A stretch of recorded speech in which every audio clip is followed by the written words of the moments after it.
ನಮಸ್ಕಾರ ಎಲ್ಲರಿಗೂ. ಕನ್ನಡದಿಂದ ಇಂಗ್ಲಿಷ್ ಕಲಿಯಿರಿ ಈ ವಿಡಿಯೋ ಸೀರೀಸ್ನ 54ನೇಯ ಪಾಠಕ್ಕೆ ತಮ್ಮೆಲ್ಲರಿಗೂ ಸ್ವಾಗತ. ಈ ವಿಡಿಯೋದಲ್ಲಿ ನಾವು ಕೆಲವೊಂದಷ್ಟು ನಿಯಮಗಳನ್ನು ಕಲಿಯೋಣ, ಸರಿನಾ? ಈಗ ವಾಟ್ಸ್ ಅಪ್ ಅಂತ ಮಾತನಾಡುವಾಗ ಕೆಲವರು ಹೇಳ್ತಾರೆ ಅಲ್ವಾ? ಏನಿದು ವಾಟ್ಸಪ್ ಅಂದರೆ? ಇದನ್ನು ನೋಡೋಣ.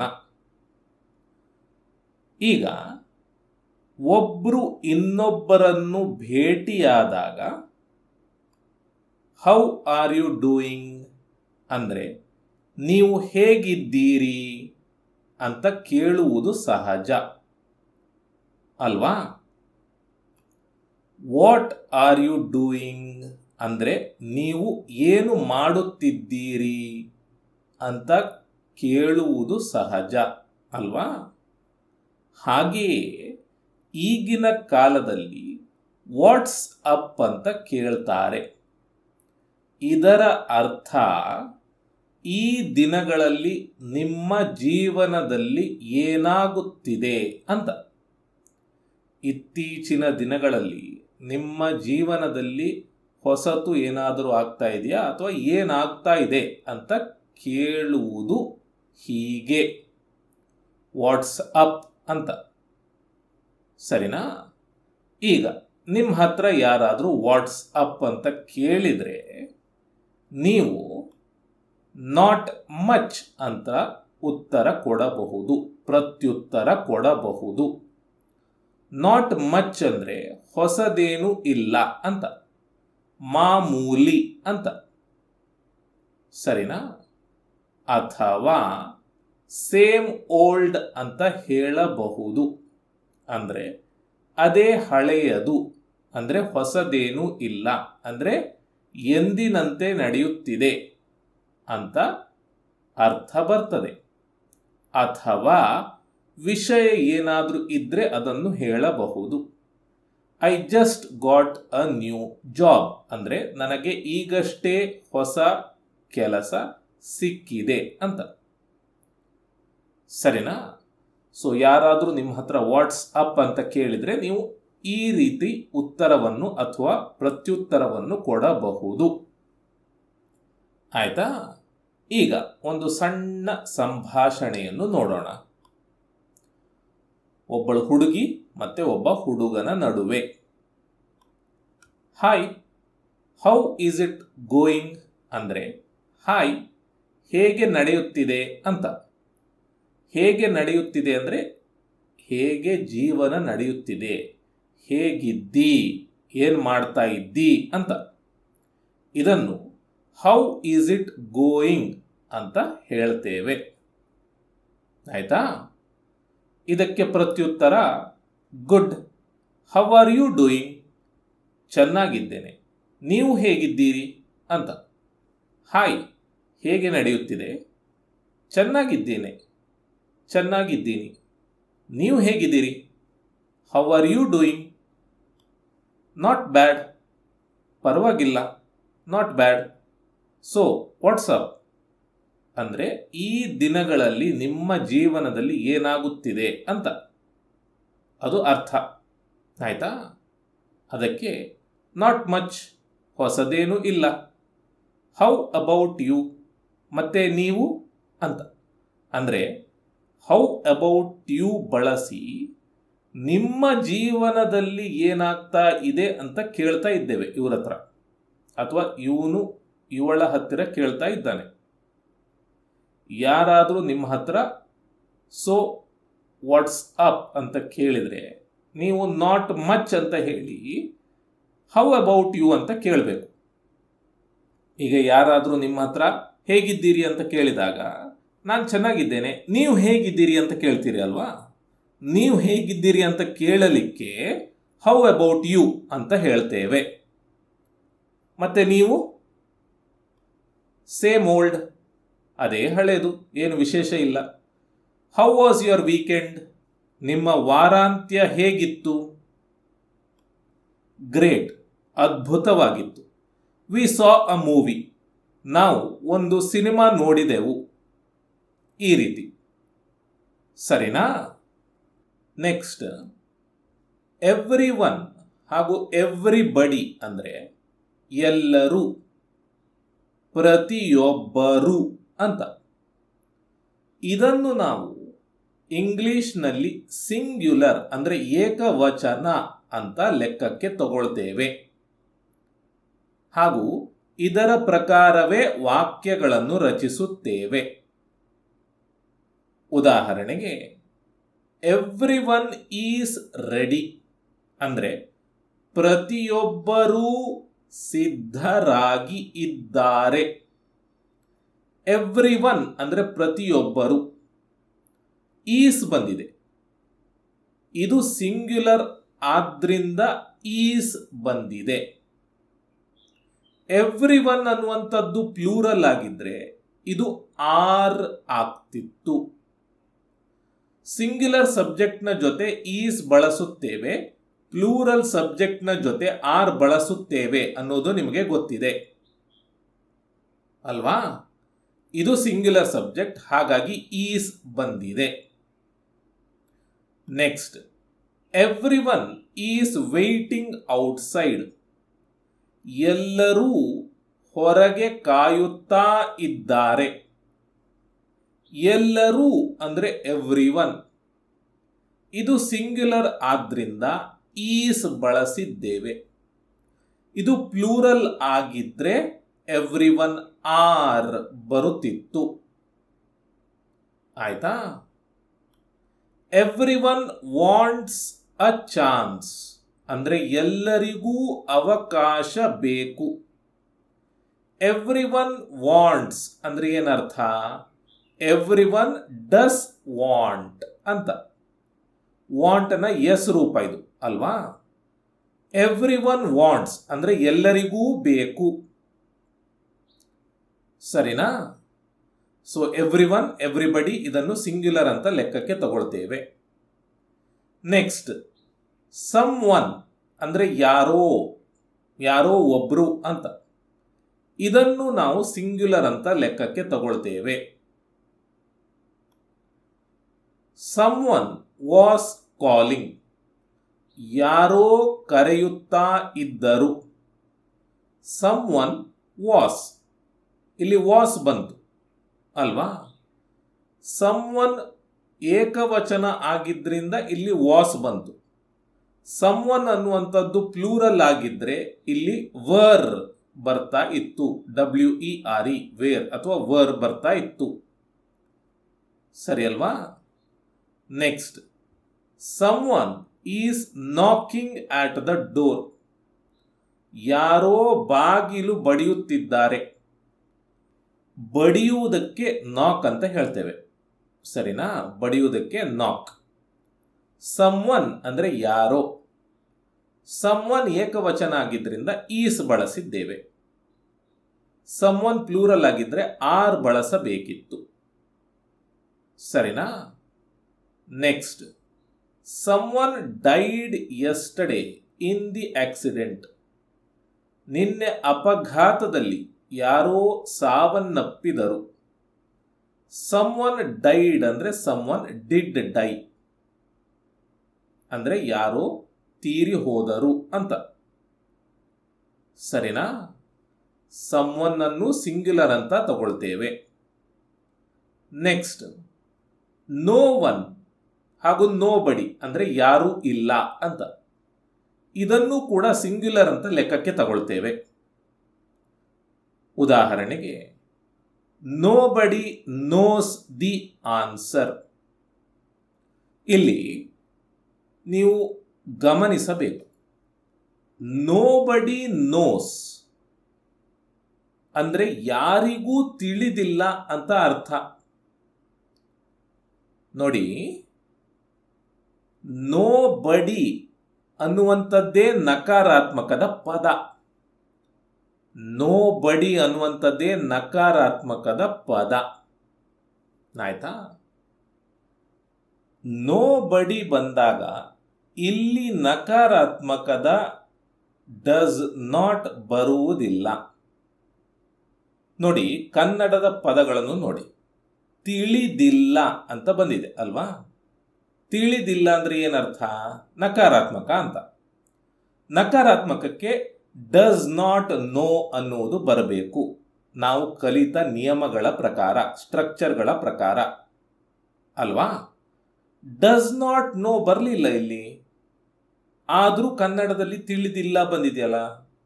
ಇದ್ಯಾಕೆ ಅಂತ ನೀವು ಯೋಚನೆ ಮಾಡಿದರೆ, ನಕಾರಾತ್ಮಕ ಇದರಲ್ಲಿ ಉಂಟು, ಈ ಪದದಲ್ಲಿ ನಕಾರಾತ್ಮಕ ಉಂಟು.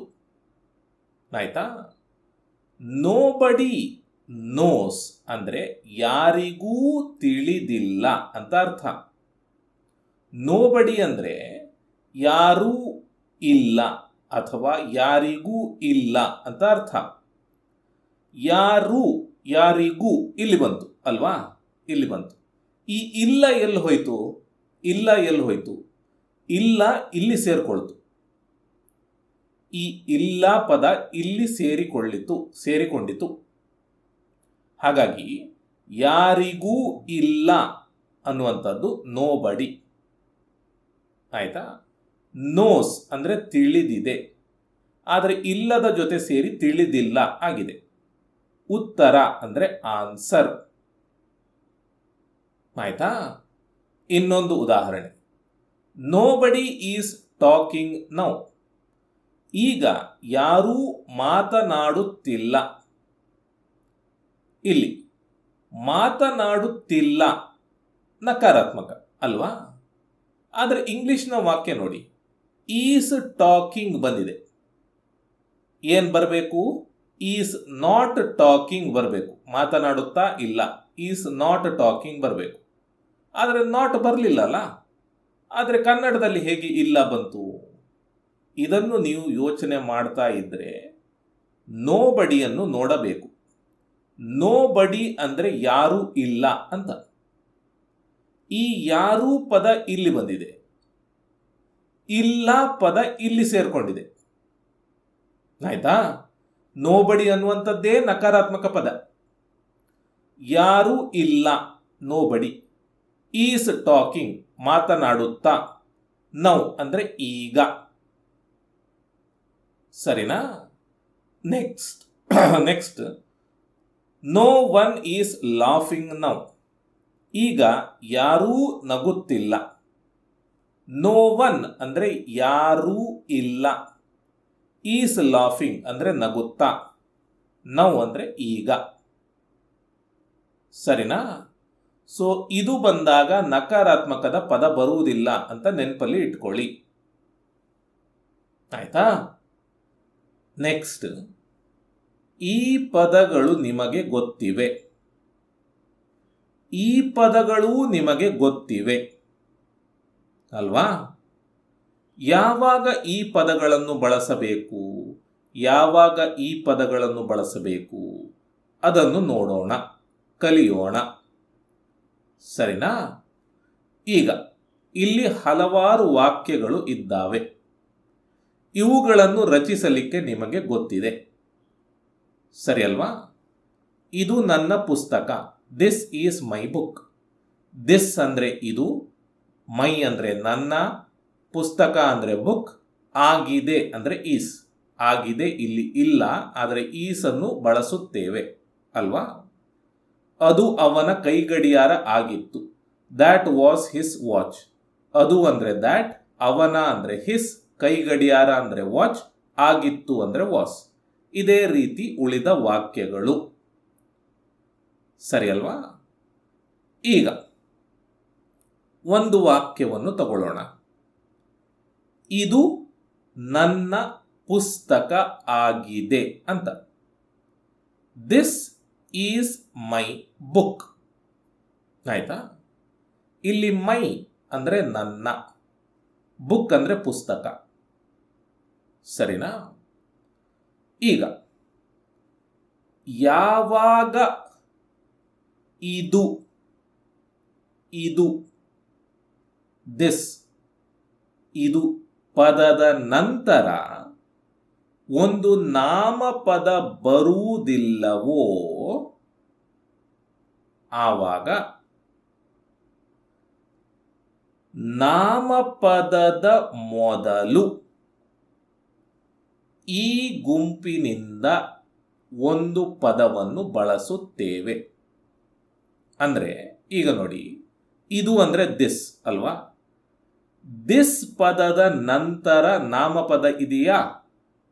ಇಲ್ಲ ಅಲ್ವಾ? ದಿಸ್ ಪದದ ನಂತರ ಇರುವಂತಹ ಪದ ಈಸ್. ಇದು ನಾಮಪದ ಅಲ್ಲ. ಹೀಗಿದ್ದಾಗ ಬುಕ್ ಪದದ ಮೊದಲು ಇರುವಂತಹ ಪದ ಮೈಗೆ ನಾವು ಈ ಪದವನ್ನು ಆಯ್ಕೆ ಮಾಡುತ್ತೇವೆ. ಸರಿನಾ? ಈಗ ಈ ಪುಸ್ತಕ ನನ್ನದು ಆಗಿದೆ. ಇದರಲ್ಲಿ ಆಗಿದೆ ಬಿಟ್ಬಿಡ್ತೇವೆ ನಾವು. ಈ ಪುಸ್ತಕ ನನ್ನದು ಅಂತ ಹೇಳ್ತೇವೆ ಅಲ್ವಾ? ಇದನ್ನು ಇಂಗ್ಲಿಷ್ನಲ್ಲಿ ದಿಸ್ ಬುಕ್ ಈಸ್ ಮೈನ್ ಅಂತ ಹೇಳ್ತೇವೆ. ದಿಸ್ ಅಂದರೆ ಈ, ಬುಕ್ ಅಂದರೆ ಪುಸ್ತಕ, ಮೈನ್ ಅಂದರೆ ನನ್ನದು, ಈಸ್ ಅಂದರೆ ಆಗಿದೆ. ಇಲ್ಲಿ ನಾವು ಮೈನ್ ಪದವನ್ನು ಆಯ್ಕೆ ಮಾಡಿದ್ವಿ ನನ್ನದು ಅಂತ ಹೇಳಲಿಕ್ಕೆ. ಸರಿ ಅಲ್ವಾ? ಯಾಕೆ ಆಯ್ಕೆ ಮಾಡಿದ್ವಿ? ಯಾಕಂದ್ರೆ ದಿಸ್ ಪದದ ನಂತರ ಒಂದು ನಾಮಪದ ಬಂದಿದೆ. ಈ ಪದದ ನಂತರ ಪುಸ್ತಕ ಬಂದಿದೆ, ನಾಮಪದ. ದಿಸ್ ಪದದ ನಂತರ ಒಂದು ನಾಮಪದ ಬಂದ್ರೆ ಆಗ ಈ ಗುಂಪಿನಿಂದ ಪದವನ್ನು ಆಯ್ಕೆ ಮಾಡುತ್ತೇವೆ. ಮೈನ್ ಅನ್ನೋದಕ್ಕೆ ನನ್ನದು ಇದೆ, ಅದಕ್ಕೆ ಅದನ್ನು ಆಯ್ಕೆ ಮಾಡಿದ್ದೇವೆ. ಸರಿನಾ? ಈಗ ಮೈನ್ ಅನ್ನುವಂತಹ ಪದ ಉಂಟಲ್ಲ, ಈಸ್ ಪದದ ನಂತರ ಇರಬೇಕು, ಬರಬೇಕು. ಈಸ್ ಪದದ ಮೊದಲು ಬುಕ್ ಪದ ಬರಬೇಕು, ನಾಮಪದ ಬರಬೇಕು. ಆಯ್ತಾ? ಇದನ್ನು ನೆನ್ಪಿಟ್ಕೊಳ್ಬೋದು ನೀವು. ಈಸ್ ಪದದ ಮೊದಲು ನಾಮಪದ, ಈಸ್ ಪದದ ನಂತರ ಮೈನ್. ಸರಿನಾ? ಈ ರೀತಿ ಹೇಳಬಾರದು. ದಿಸ್ ಈಸ್ ಮೈನ್ ಬುಕ್ ಅಂತ ಹೇಳಬಾರದು. ಈಸ್ ಪದದ ನಂತರವೇ ಮೈನ್ ಬುಕ್ ಎರಡೂ ಬಂದಿದೆ, ಇದು ತಪ್ಪು. ಸರಿನಾ? ಇಲ್ಲಿ ಈಸ್ ಪದದ ನಂತರ ನಾಮಪದ ಬಂದಿದೆ, ಬರುತ್ತದೆ. ಇಲ್ಲಿ ಈಸ್ ಪದದ ಮೊದಲು ನಾಮಪದ ಬರುತ್ತದೆ. ಸರಿನಾ? ಈಗ ಇನ್ನೊಂದು ರೀತಿ ಯೋಚನೆ ಮಾಡ್ಬೋದು ನೀವು. ಯಾವಾಗ ದಿಸ್ ಅಂದ್ರೆ ಇದು ಆಗ್ತದೋ ಕನ್ನಡದಲ್ಲಿ, ಯಾವಾಗ ದಿಸ್ ಪದಕ್ಕೆ ಕನ್ನಡದಲ್ಲಿ ಇದು ಪದ ಬಳಸ್ತೇವೋ ಆಗ ಈ ಗುಂಪಿನಿಂದ ಪದವನ್ನು ಆಯ್ಕೆ ಮಾಡ್ತೇವೆ ಅಂತ. ನನ್ನ ಪದವನ್ನು ಆಯ್ಕೆ ಮಾಡಿದ್ದೇವೆ ಅಲ್ವಾ? ಯಾವಾಗ ದಿಸ್ ಪದಕ್ಕೆ ಕನ್ನಡದಲ್ಲಿ ಇದು ಪದ ಬರುವುದಿಲ್ಲೋ, ಈ ಪದ ಬರ್ತದೋ, ಆವಾಗ ಈ ಗುಂಪಿನಿಂದ ಪದವನ್ನು ಆಯ್ಕೆ ಮಾಡ್ತೇವೆ ಅಂತ. ನನ್ನದು ಆಯ್ಕೆ ಮಾಡಿದ್ದೇವೆ. ಸರಿನಾ? ಇನ್ನೊಂದು ರೀತಿ ಈ ತರಹ ಯೋಚನೆ ಮಾಡಬಹುದು. ಇನ್ನೊಂದು ಉದಾಹರಣೆ. ಅದು ಅವನ ಕೈಗಡಿಯಾರ ಆಗಿತ್ತು. That was his watch. ನೋಡಿ, ಇಲ್ಲಿ ದ್ಯಾಟ್ ಪದದ ನಂತರ ನಾಮಪದ ಬರಲಿಲ್ಲ ಅಲ್ವಾ? ದ್ಯಾಟ್ ಪದ, ಅದು ಪದದ ನಂತರ ನಾಮಪದ ಬರಲಿಲ್ಲ. ಹಾಗಾಗಿ ಈ ಗುಂಪಿನಿಂದ ಪದವನ್ನು ಆಯ್ಕೆ ಮಾಡ್ತೇವೆ ಹಿಸ್ ಅನ್ನೋದಕ್ಕೆ. ಹಿಸ್ ಅಂದ್ರೆ ಅವನ. ಆಯ್ತಾ? ಇನ್ನೊಂದು ರೀತಿ ಯೋಚನೆ ಮಾಡಿ. ದ್ಯಾಟ್ ಅನ್ನೋದಕ್ಕೆ ಕನ್ನಡದಲ್ಲಿ ಅದು ಅಂತ ಇದೆ. ಹೀಗೆ ಬಂದಾಗ ಈ ಗುಂಪಿನಿಂದ ಪದವನ್ನು ಆಯ್ಕೆ ಮಾಡ್ತೇವೆ. ಅದನ್ನೇ ಮಾಡಿದ್ದೇವೆ. ಸರಿನಾ? ನೆಕ್ಸ್ಟ್, ಆ ಕೈಗಡಿಯಾರ ಅವನದ್ದು ಆಗಿತ್ತು. ಆಗಿತ್ತು ಬಿಟ್ಟುಬಿಡ್ತೇವೆ. ಆ ಕೈಗಡಿಯಾರ ಅವನದ್ದು ಅಂತ ಹೇಳ್ತೇವೆ ಅಷ್ಟೇ. That watch was his. ಆಯ್ತಾ? ದ್ಯಾಟ್ ಪದಕ್ಕೆ ಕನ್ನಡದಲ್ಲಿ ಆ ಬಂದಿದೆ. ಹೀಗಿದ್ದಾಗ ನಾವು ಈ ಗುಂಪಿನಿಂದ ಪದವನ್ನು ಆಯ್ಕೆ ಮಾಡ್ತೇವೆ. ಅವನದ್ದು ಅಂತ ಹೇಳಲಿಕ್ಕೆ ಹಿಸ್ ಇದೆ, ಅದನ್ನು ಆಯ್ಕೆ ಮಾಡಿದ್ದೇವೆ. ಆಯ್ತಾ? ಇಲ್ಲಿ ಏನಂದ್ರೆ ಹಿಸ್ ಪದ ಇಲ್ಲಿಯೂ ಇದೆ, ಇಲ್ಲಿಯೂ ಇದೆ, ಏನು ಬದಲಾವಣೆ ಇಲ್ಲ, ಇದೊಂದೇ ಅಲ್ವಾ? ಹಿಸ್, ಇವೆರಡು ಒಂದೇ. ನೆಕ್ಸ್ಟ್, ಇವೆರಡು ಒಂದೇ, ಇವೆರಡು ಒಂದೇ ಅಲ್ವಾ? Its its. ಮತ್ತೆ ಎಲ್ಲ ಬೇರೆ ಬೇರೆ. ಇದು my mine, your yours, her hers, our ours, their theirs. ಇವೆರಡು ಒಂದೇ. ಸೊ ಹಾಗಾಗಿ ಇಲ್ಲಿ ಏನು ವ್ಯತ್ಯಾಸ ಇಲ್ಲ. ಆಯ್ತಾ? ವಾಸ್ ಪದದ ಮೊದಲು ನಾಮಪದ ಬರ್ತದೆ, ವಾಸ್ ಪದದ ನಂತರ ಹಿಸ್ ಪದ ಬರ್ತದೆ. ಇಲ್ಲಿ ವಾಸ್ ಪದದ ನಂತರವೇ ಹಿಸ್ ಹಾಗೂ ನಾಮಪದ ಎರಡು ಬಂದಿದೆ. ಸರಿನಾ? ಇನ್ನೊಂದು ಉದಾಹರಣೆ. ಅವು ಅವರ ಚಾಕ್ಲೇಟ್ಗಳು. Those are their chocolates. Those ಅಂದರೆ ಅವು, ಆರ್ ಅಂದರೆ ಆಗಿದ್ದಾವೆ, ಹೇಳುವುದಿಲ್ಲ ಕನ್ನಡದಲ್ಲಿ. ದೇರ್ ಅಂದರೆ ಅವರ, ಚಾಕ್ಲೇಟ್ಸ್ ಅಂದರೆ ಚಾಕ್ಲೇಟ್ಗಳು. ಆಯ್ತಾ? ದೋಸ್ ನಂತರ ನಾಮಪದ ಬರಲಿಲ್ಲ, ಹಾಗಾಗಿ ಈ ಗುಂಪಿನಿಂದ ಪದವನ್ನು ಆಯ್ಕೆ ಮಾಡ್ತೇವೆ. ದೇರ್ ಆಯ್ಕೆ ಮಾಡಿದ್ದೇವೆ. ಆಯ್ತಾ? ಇನ್ನೊಂದು ರೀತಿ, ದೋಸ್ ಪದಕ್ಕೆ ಅವು ಅಂತ ಬಳಸಿದ್ದೇವೆ, ಹಾಗಾಗಿ ಈ ಗುಂಪಿನಿಂದ ಪದವನ್ನು ಆಯ್ಕೆ ಮಾಡಬೇಕು, ಮಾಡಿದ್ದೇವೆ. ಆ ಚಾಕ್ಲೇಟ್ಗಳು ಅವರದ್ದು. ದೋಸ್ ಚಾಕ್ಲೇಟ್ಸ್ ಆರ್ ದೇರ್ಸ್. ದೋಸ್ ಅಂದ್ರೆ ಆ, ದೇರ್ಸ್ ಅಂದ್ರೆ ಅವರದ್ದು, ಆರ್ ಅಂದ್ರೆ ಆಗಿವೆ, ಅದನ್ನು ಹೇಳುವುದಿಲ್ಲ ಅಷ್ಟೇ. ಆಯ್ತಾ? ದೋಸ್ ನಂತರ ನಾಮಪದ ಬಂದಿದೆ, ಹಾಗಾಗಿ ಈ ಗುಂಪಿನಿಂದ ಪದವನ್ನು ಆಯ್ಕೆ ಮಾಡ್ತೇವೆ, ಅದನ್ನೇ ಮಾಡಿದ್ದೇವೆ. ಆಯ್ತಾ? ಇನ್ನೊಂದು ರೀತಿ ಯೋಚನೆ ಮಾಡುವುದಿದ್ರೆ, ದೋಸ್ ಪದಕ್ಕೆ ಕನ್ನಡದಲ್ಲಿ ಆ ಬಳಸಿದ್ದೇವೆ, ಅವು ಅಲ್ಲ, ಆ. ಹೀಗಿದ್ದಾಗ ಈ ಗುಂಪಿನಿಂದ ಪದವನ್ನು ಆಯ್ಕೆ ಮಾಡ್ತೇವೆ, ಅದನ್ನೇ ಮಾಡಿದ್ದೇವೆ. ಸರಿನಾ? ಆರ್ ಪದದ ಮೊದಲು ಚಾಕ್ಲೇಟ್ಸ್ ಅಂದ್ರೆ ನಾಮಪದ ಬರಬೇಕು, ಆರ್ ಪದದ ನಂತರ ದೇರ್ಸ್ ಬರಬೇಕು. ಇಲ್ಲಿ ಆರ್ ಪದದ ನಂತರ ದೇರ್ ಮತ್ತು ಚಾಕ್ಲೇಟ್ಸ್ ಎರಡೂ ಬರ್ತವೆ. ಸರಿನಾ? ಸೊ ಈ ರೀತಿ ನಾವು ಇವುಗಳಿಂದ ಪದಗಳನ್ನು ಅಥವಾ ಪದವನ್ನು ಆಯ್ಕೆ ಮಾಡ್ತೇವೆ.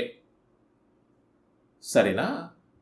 ಈಗ ನಿಮಗೆ ಒಂದು ಎಕ್ಸಸೈಸ್. ಈ ವಾಕ್ಯಗಳನ್ನು ಇನ್ನೊಂದು ರೀತಿ ಅನುವಾದ ಮಾಡಬೇಕು. ಅಂದ್ರೆ ಈಗ ಇಲ್ಲಿಗೆ ಬರ್ತೇನೆ. ಅವು ಅವರ ಚಾಕ್ಲೇಟ್ಗಳು. ಆ ಚಾಕ್ಲೇಟ್ಗಳು ಅವರದ್ದು. ಇಲ್ಲಿ ನಾವು ಏನು ಹೇಳ್ತಾ ಇದ್ದೇವೆ ಹಾಗೂ ಇಲ್ಲಿ ನಾವು ಏನು ಹೇಳ್ತಾ ಇದ್ದೇವೆ, ಎರಡರ ಅರ್ಥವೂ ಒಂದೇ ಅಲ್ವಾ? ಹೇಳುವ ರೀತಿ ಮಾತ್ರ ಬೇರೆ ಬೇರೆ, ಬಳಸುವ ಪದಗಳು ಬೇರೆ. ಅವು ಅವರ ಚಾಕ್ಲೇಟ್ಗಳು, ಆ ಚಾಕ್ಲೇಟ್ಗಳು ಅವರದ್ದು. ಬೇರೆ ಬೇರೆ ರೀತಿ ಹೇಳ್ತಾ ಇದ್ದೇವೆ ಒಂದೇ ವಿಷಯವನ್ನು ಅಲ್ವಾ? ಹಾಗಾಗಿ ನಿಮಗೆ ಈ ವಾಕ್ಯದಿಂದ ಈ ವಾಕ್ಯಕ್ಕೆ ಬದಲಾಯಿಸಲಿಕ್ಕೆ ಗೊತ್ತಿರಬೇಕು, ಈ ವಾಕ್ಯದಿಂದ ಈ ವಾಕ್ಯಕ್ಕೆ ಬದಲಾಯಿಸಲಿಕ್ಕೆ ಗೊತ್ತಿರಬೇಕು.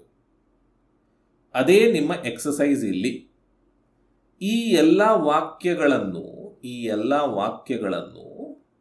ಈ ಪದಗಳನ್ನು ಬಳಸಿ ರಚಿಸಬೇಕು. ಅಂದ್ರೆ ಈ ರೀತಿಯ ವಾಕ್ಯಗಳನ್ನಾಗಿ ಮಾಡಬೇಕು. ಸರಿನಾ? ಇದನ್ನು ಮಾಡಿ ನೀವು ಕಮೆಂಟ್ ಮಾಡಿ. ಆಯ್ತಾ? ಇಲ್ಲಿಗೆ ಈ ವಿಡಿಯೋ ಮುಕ್ತಾಯ ಆಯಿತು. ನಾನು ನಿಮಗೆ ಮುಂದಿನ ವಿಡಿಯೋದಲ್ಲಿ ಸಿಗ್ತೇನೆ. ಧನ್ಯವಾದಗಳು.